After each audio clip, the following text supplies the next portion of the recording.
The choice between the Retroid Pocket 6 and the new Retroid Pocket Nova is one interesting matchup. On the inside, these two devices are incredibly similar.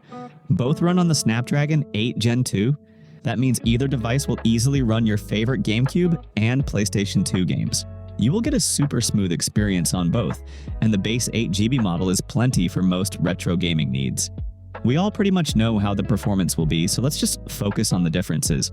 Just like in my last video, I'll be using some footage of the AMOLED Pocket Air Mini on screen while we talk about the Nova.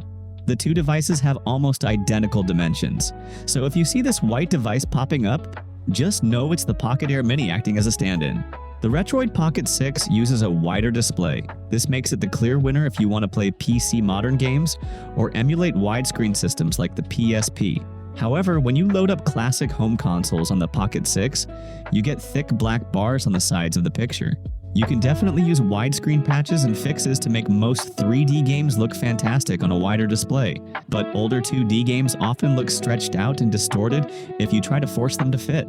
This is exactly why a dedicated 4:3 screen, like the one on the Pocket Nova, is so important if you mainly play those older classics.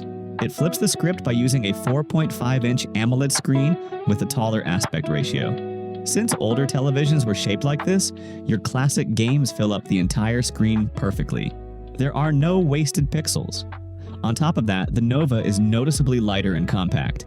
It takes up almost the exact same footprint as the AMOLED Pocket Air Mini, making it much easier to slide into your pocket when you head out the door. Aside from that, you can connect Nova to a big external monitor or a TV using an adapter, and play those modern games how they were meant to be played on a proper widescreen display. If you are a true retro purist, you could even grab the right HDMI to composite adapter and hook the Nova directly up to an old CRT TV for the most authentic experience.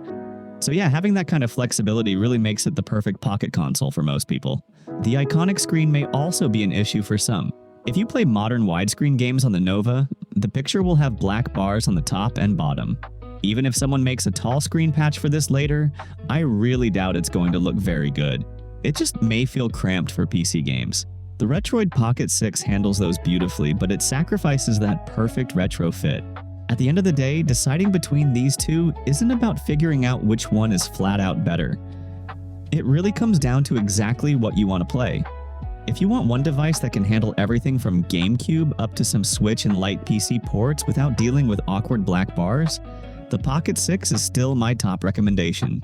If you are chasing the absolute best way to experience classic 4:3 home consoles on an AMOLED screen, the Nova is hard to beat. It packs all the power you need to upscale those old favorites into a footprint that is incredibly easy to carry around. You really cannot go wrong with either choice. You just need to know which era of gaming matters most to you.